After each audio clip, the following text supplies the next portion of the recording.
¿Cómo están ustedes? Modo electoral. Sigamos conversando.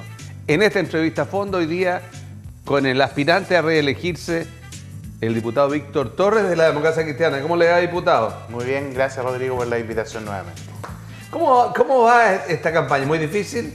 No, mira, bien, obviamente que las dificultades están dadas por ampliación de los distritos, de tener que recorrer más comunas, pero la verdad que independiente de eso, que significa un desgaste mayor, por lo menos ha habido una buena recepción, que es lo que a uno le importa. ¿Usted es la letra CH de chino, no? No, yo soy letra O. O de Oliver. De Oliver. Claro, ¿O cuánto? 92. O 92. Parece bingo. O 92, claro. No, como bingo. El otro día a uno Aunque que le el decía bingo así, llega más abajo. le dije, le pregunté su nombre y dije, bingo, le dije. Qué cosa increíble.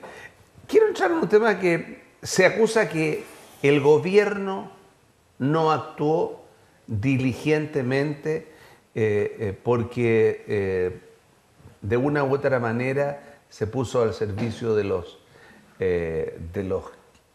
imputados del tema Luxinger-Mackay. Pero, ¿qué opina usted de lo que sucedió en esto? Porque hoy día yo escuché al juez y el juez dijo lo que corresponde a un juez. Vale decir que no es posible adquirir la convicción de que fueran culpables y que, respetando el principio de inocencia, no se habían presentado las pruebas suficientes. Mire, lo que pasa es lo siguiente, es un caso muy complejo, porque por una parte hay un crimen, digamos, que se cometió, un crimen que es obviamente reprochable, ¿no? Que es el asesinato de esta familia a propósito del incendio que se hace en su casa. Y obviamente se genera un revuelo respecto de esto porque se asocia a situaciones de terrorismo. Y como sabemos que es un crimen tan horroroso, obviamente se genera toda esta suerte, digamos, de mediatización del tema, del problema, que genera, a mi juicio, también injerencia respecto a las decisiones que toman tanto las autoridades de gobierno al hacerse parte del proceso, como también la gente en general.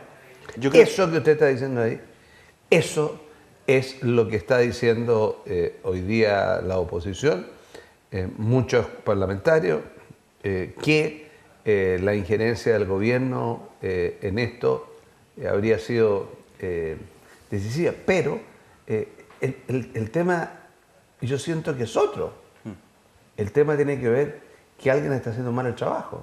No, por eso le digo, se genera influencia en definitiva en una causa que debiera haber sido investigada de una manera, a mi juicio, distinta.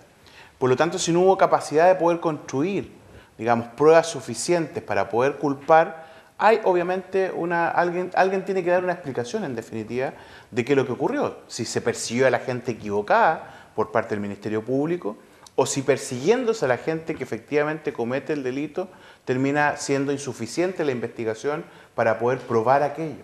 Son dos cuestiones bien complejas porque... El tema es así. Sí. El tema es que el testigo principal, un señor que decía haber estado ahí, un señor que los inculpaba a todos, se desdice, dice que ha sido presionado por la policía y por los fiscales, y todo su testimonio y toda la estructura jurídica de la acusación se cayó a pedazos. Efectivamente. Y es por lo que estaba diciendo recién, o sea, cuando uno tiene una causa que en definitiva termina teniendo tanta injerencia pública y mediática, se van generando elementos, a mi juicio, que distorsionan el proceso en sí mismo. Entonces, o aquí hubo una persecución a personas inocentes, o hubo incapacidad de la Fiscalía para poder realmente generar las pruebas suficientes para culpar a quienes realizaron ese crimen. Y el resultado genera, entonces, ante la opinión pública, una sensación terrible de indefensión ante situaciones como las que vivió esa familia. Entonces, y aquí no estoy dejando de lado si esta cuestión es o no terrorismo, estoy hablando de cómo se lleva adelante la causa de la investigación de un proceso ante un crimen determinado.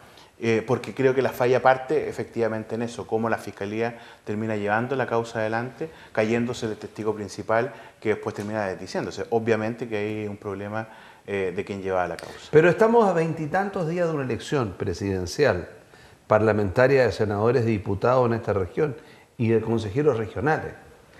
Y esto, aunque no lo crea, aunque no lo quiera, a su sector lo transforma en irresponsable en términos de la forma como funciona el sistema, en responsable de que los abogados del gobierno hayan, en esta y en otros casos, actuado contra lo que cree la opinión pública, y en el fondo ayuda a que los candidatos de su sector, la candidata y el candidato, vayan bajando o bajen más en la encuesta, ¿o no? Mire, yo creo que este caso no tiene ese impacto, digamos, sobre los resultados electorales. Es un tema que nos preocupa, obviamente, cómo funciona el sistema para poder garantizar que haya, digamos, persecución penal correcta, ¿no? Que no hayan inocentes acusados de culpables y tampoco que culpables queden en definitiva en libertad. Eso es lo que, digamos, por lo menos nos emplaza la situación de este caso a poder revisar y a poder mejorar como sistema en su conjunto, de manera global. Ahora, este caso particular yo creo que no incide respecto a lo que ha sido la performance electoral que hemos visto, incluso como resultado de las últimas encuestas. ¿Qué es lo que incide en las encuestas? Yo creo que aquí, en las encuestas, porque en las encuestas, si uno las mira, depende de dónde venga, mucha gente dice la encuesta CEP, la encuesta CADEM, pertenece, pero son lapidarias. Sí, marcan una tendencia que, a mi juicio, todavía no es definitiva, pero que sí efectivamente es compleja y eso no hay que desconocerlo, y donde creo que tenemos mucha responsabilidad nosotros. En el sentido siguiente, primero, que durante los 4 años del gobierno de la presidenta Bachelet hubo mucho funcionario, digamos, de gobierno que no fue capaz de poder resolver situaciones y se entrampó en cuestiones burocráticas para tomar definiciones importantes y que la misma presidenta pudiera terminar cumpliendo su palabra. ¿Para qué recordar, por ejemplo, lo que pasó con los proyectos hospitalarios que conversábamos algunos días atrás? Que nosotros como parlamentarios de gobierno terminamos emplazando al mismo gobierno por incumplimiento de determinadas cosas. Pero volvamos atrás. Aquí, al gobierno, una cosa que le está cayendo al final, como patada, digamos, en el estómago, es lo que viene del principio, de ese verano en que me enteré por la prensa, en que la nuera está pidiendo la fiscalía que la condenen a 4 años. 4 años por el delito de acá. Y eso que viene ya de 3 años atrás ha sido, digamos, una de las... Tiene que ser una de las causas. A una persona que tenía el 80%, el 70% de la aprobación y que se venga abajo al 19% y ahora está alrededor del 30%. Indudablemente que lo que ocurrió con Cabal fue un torpeo a la línea de flotación de la presidenta, pero que no necesariamente se tendría que haber traducido en la eficiencia del gobierno, que funciona además con otro liderazgo ¿El gobierno interno. es eficiente? Yo creo que hay una percepción ciudadana de ineficiencia respecto a algunas materias, respecto a lo que dicen las mismas encuestas. Entonces ahí es donde yo digo que hubo una responsabilidad, y yo quiero excluir acá a la presidenta de responsabilidad respecto de eso, porque creo que ella, a pesar de la situación que vivió personalmente, logró sobreponerse y logró tomar definiciones que a mi juicio son de una persona valiente, como por ejemplo avanzar, nos guste o no, en el tema de educación gratuita. ¿Es una persona valiente o una persona contumaz en lo que le dicen algunos que le vino la RDAcización o la izquierdización en términos de reforma que no le gustan a la gente? Le gustan. Hay algunas, sin duda alguna, o sea, hay la gratuidad. Hasta Piñera defiende la gratuidad. No, estoy dejando afuera la gratuidad, porque el concepto de la gratuidad, indudablemente que es re bueno. Pero en un país que se había acostumbrado a la educación particular subvencionada, es decir, que quería que sus hijos estuvieran en un colegio privado, digamos, no en un colegio con número, que era capaz de pagar un poquito más, digamos, donde se veía, digamos, que los resultados en algunos eran mejores que en otros, y se cambia y no se le pone la pata a la educación pública desde abajo. Eso no le gusta a la gente. A ver, mire, para diferenciar un poco sobre la gratuidad o la ley de inclusión que afecta a la educación básica y media y respecto de la gratuidad en la educación superior, que son temas conceptualmente similares pero distintos respecto del impacto. Obviamente que, primero, Hay una situación, mira, hay una paradoja en lo que tú planteas respecto de lo que ha sido la historia en nuestro país en materia educacional. A lo mejor en el tiempo en que tú estás en la educación media, que se llamaba en ese tiempo Humanidades, cuando estaban Y tu papá también. y mi padre también. O sea, me están tratando de viejito usted, no, simplemente diferenciamos, ¿no? En esa época, la gente ¿dónde quería estudiar? ¿En algún colegio privado particular? ¿O realmente quería llegar a un colegio público de aquellos que tenían en ese entonces, digamos, buena prestigio? Casi todos querían buscar o llegar a un colegio prestigioso público, ¿ya? Como no, es que el tema era al revés. El tema era al revés. Había prestigio en la educación pública por todo un tema que tenía que ver con las escuelas normales, etc. Y además los colegios particulares, como el que yo estuve, teníamos exámenes supervisados por el liceo. Por el liceo. O sea, ¿ya? Estaba supeditada la educación, claro, porque había una estructura que garantizaba que la educación pública entregaba entonces educación de calidad. Lo mismo con las universidades. ¿Ya? La Universidad de Chile siempre tuvo su prestigio, más allá de que otras después lograron empezar a construir su propio prestigio como las universidades católicas, como universidades particulares, sí, pero con vocación pública. Fíjate que a diferencia de otras universidades privadas, algunas que tienen vocación pública o no, yo debo decir que efectivamente la Universidad de Santa María, por ejemplo, acá, o la misma Pontificia Universidad Católica, siempre a pesar de tener, digamos, dueños privados, pero en esa época tenían vocación pública. Todas tenían, la Universidad Austral de Valdivia, que también era Así es. toda la Universidad de Concepción, Católica, la Universidad de Concepción, que también es privada. Entonces, se construyó, digamos, un sistema donde no se generaba esta diferencia en calidad si es que era privado o público.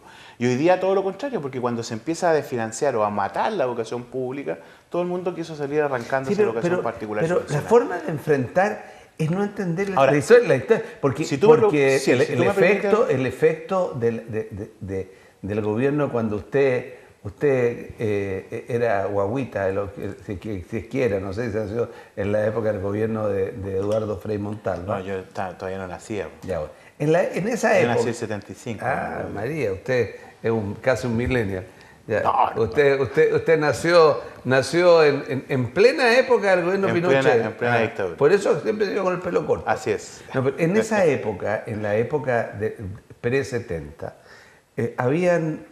llegaron a haber 149.000 estudiantes en educación superior, y no más que eso. ¿Ya? Y resulta de que era demasiada la cantidad que iba ingresando de humanidad y después de enseñanza media, y no tenían alternativa.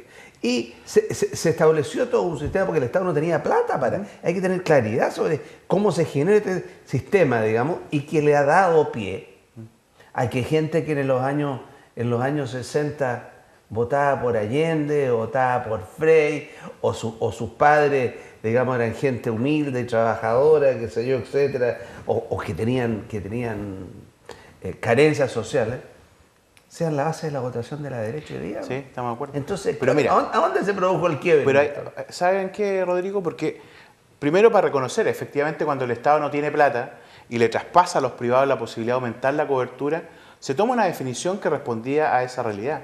Sin embargo, lo que uno hubiese esperado es que una vez que se resolvía el problema de cobertura, también el Estado empezaba a preocuparse de poder fortalecer su propia educación pública. Sin embargo, se aumenta y se mejora la cobertura, las universidades, colegios que empiezan a hacerse cargo de ello, empiezan con las mismas subvenciones estatales y todo, a ser capaces de crecer, de mejorar sus condiciones, de transformarse en colegios o universidades o centros de formación técnica de calidad, y la educación pública termina quedando completamente rezagada y siempre con menos cantidad de recursos. Los que estudiamos en esta época, post-73, en liceos públicos, ¿ya? Obviamente que vivimos lo que significó eso, ¿ya? Donde no existía infraestructura que permitiera, digamos, poder estudiar de buena manera o darle la posibilidad a mucha gente. Pero tú en la Universidad del Paraíso. Sí, sí, ya, y estudiar en la Barra. Claro, pero le voy a decir una cosa. ¿Por qué tanto que se critica a la educación superior privada, digamos, y al lucro, etcétera, y nunca ustedes han investigado el escándalo de universidades como la Universidad Tecnológica Metropolitana, con las carreras que se hizo de perito judicial, 5.000 alumnos que no existían, o esas mismas universidades que crearon una sociedad anónima, UTEM Sociedad Anónima, que lucraba con eso, o el escándalo de la Universidad Arturo Prat y una serie de entidades públicas, Rodrigo, cuyos administradores también desarrollaron lucro y se fueron Rodrigo, afuera de estamos, eso. a ver, estamos completamente de acuerdo que puede existir delito, dolo, mala intención, todo lo que tú quieras en una entidad pública o privada. Por lo tanto, yo no parto satanizando ni a la entidad porque ésta sea pública o privada. Tiene un sentido y un objetivo distinto. Qué bueno que lo digo porque hay un grupo de gente que está en el gobierno de esta presidenta, en el Ministerio de Educación, que muchos eran de Revolución Democrática y ahora y esa gente satanizó todo el tema de la educación particular subvencionada y de las universidades privadas, los centros de formación técnica, etcétera. No, sí, el punto en definitiva termina siendo el objetivo que la institución busca.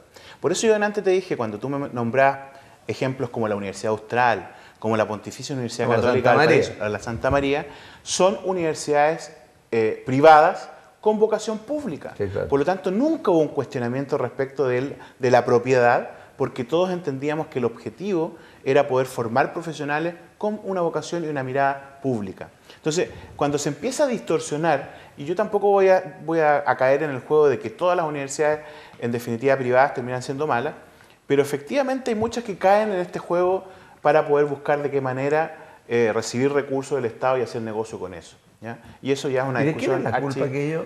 No, en definitiva termina siendo la culpa cuando tú no tienes un proceso de fiscalización, porque Eso. acuérdate que el lucro en la educación Eso. superior siempre ha estado prohibido en este país.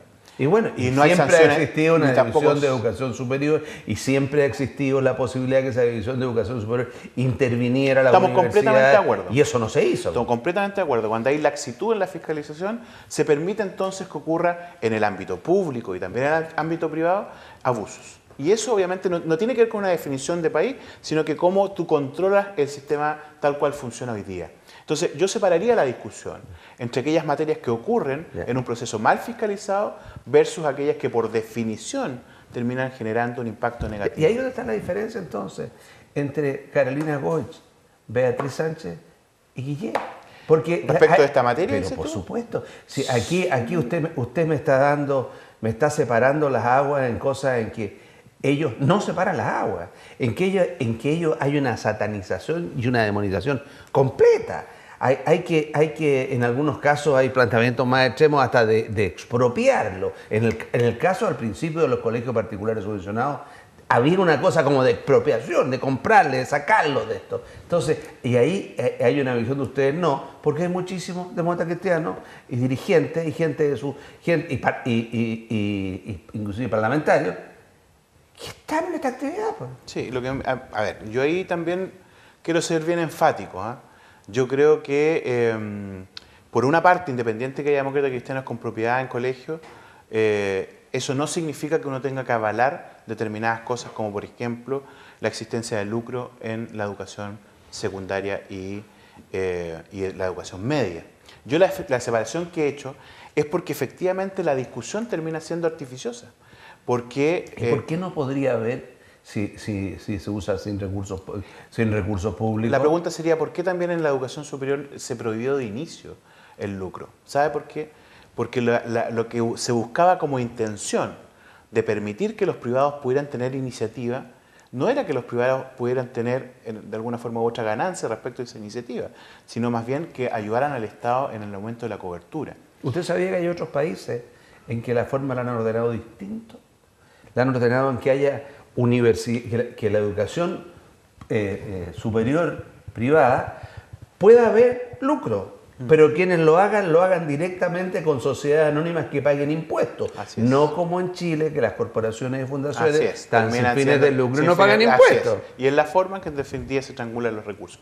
El punto es, ¿qué queremos hacer con los recursos en educación? ¿Queremos que esos recursos terminen siendo efectivamente parte de la ganancia de una sociedad? ¿O queremos que se terminen invirtiendo en mejorar las condiciones y la calidad de la educación? Esa es la discusión de fondo, no es la satanización. Es decir, yo quiero que los recursos del Estado sean dirigidos fundamentalmente para que se dé cumplimiento a mejoras en las condiciones en que se realiza la enseñanza. Y eso no solo ocurre respecto de los privados o los particulares.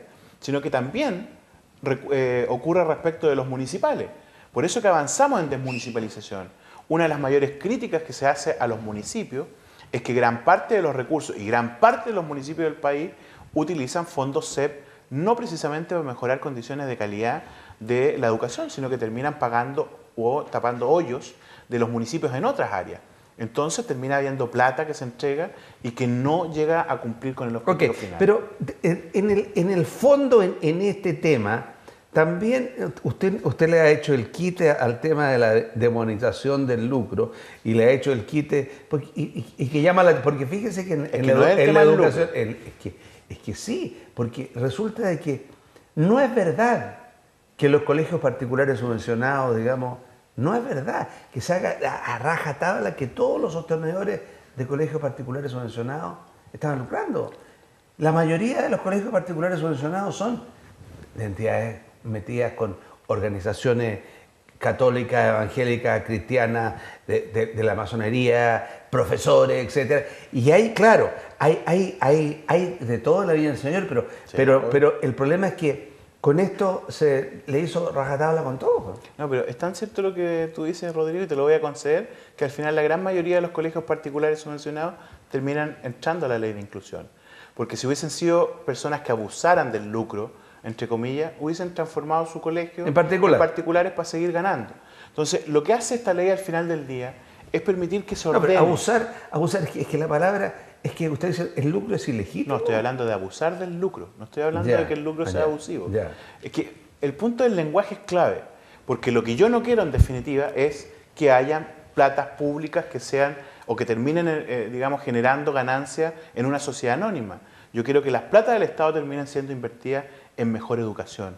Entonces, el lucro así como palabra, en definitiva, que se demoniza, es absurdo, porque incluso la ley de inclusión, establece montos o pagos para los administradores ya en un parámetro determinado que dice la ley. Pero, por ejemplo, hay ganancias, claro. Nos queda muy poco tiempo, pero por ejemplo, usted habla del lucro, claro. Pero, ¿y el lucro en la construcción de hospitales, de carreteras, con el lucro y la corrupción que existe en términos de empresas que están ligadas, inclusive dicen por ahí, que hasta parlamentarios? Mire, no sé, ya despejamos el punto que independiente que si hay parlamentarios, si se incumple la ley, da lo mismo, la sanción tiene que ser igual. Si éticamente tú tomas una definición, eso es para moros y cristianos. Ok, nos quedan 3 o 4 minutos, que es más o menos lo que tiene su candidata en la encuesta. Entonces no quiero dejar pasar ese tema. Lo voy a decir, pero déjame terminar lo que estaba diciendo recién. Porque yo no puedo comparar educación, incluso salud, que va a ser un tema que vamos a tener que discutir, respecto de la construcción u otras áreas de la economía. Porque si yo concibo la educación como parte de un proceso productivo o eventualmente como un derecho social, ahí hay una definición de fondo. Y el derecho a la casa, usted no se ha dado cuenta, usted no se acuerda de lo que es copeo, ¿no? Que son todo el lucro que existe en la casa. Y hubo abuso. Y no hay abuso en todos estos esquemas, estas intermediaciones que existen con las casas sociales, con la gente. En muchos casos sí. Yo le voy a recordar uno, si usted quiere ser diputado por acá. Acuérdese qué pasó con las casetas sanitarias en los años 90, que se construyeron acá. Mira, y después la plata Rodrigo, no se hicieron y nunca se le cobró la garantía. Lo que yo te digo conceptualmente, si hay abuso o ilegalidad, tiene que ser perseguido en todas las áreas del país. No queda nada. Incluido eso. Goich, ¿qué hacemos?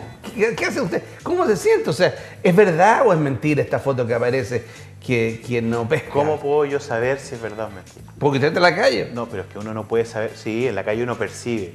Pero ¿qué es lo que percibe? ¿Hay afecto por ella? Yo creo que hay afecto. Mira, Carolina no es una persona que genere rechazo. ¿Ya? Sí, yo también. El punto es cuánto apoyo o adhesión va a lograr el día 19 de noviembre. Entonces, usted mismo puede dar fe de eso, ¿no? Si Carolina no tiene un problema de rechazo, como podría tener incluso el que puede llegar a ser presidente según algunos, que es Piñera, ¿no? Que tiene un rechazo enorme, pero tiene una adhesión también alta. Entonces, según las encuestas. Entonces, Ojo, las encuestas obviamente muestran una fotografía, un análisis Según la que uno encuesta, hace. la última encuesta que aparece, la mayoría de los chilenos, más del 50%, cree que el próximo presidente va a ser Piñera y que todo el resto no va a ser presidente. Entonces, ¿qué significa esto? Una cosa es la convicción ambiental y otra cosa es lo que esa misma gente quiere o en definitiva va a hacer. Piñera no tiene más del 50% de apoyo, aun cuando mucha gente pueda creer que va a terminar siendo así. Se genera una convicción ambiental. Con Carolina yo creo que lo que hay que hacer es seguir mostrándole al país lo que ella tiene o representa como cualidades de liderazgo o como capacidad de poder conducir al país.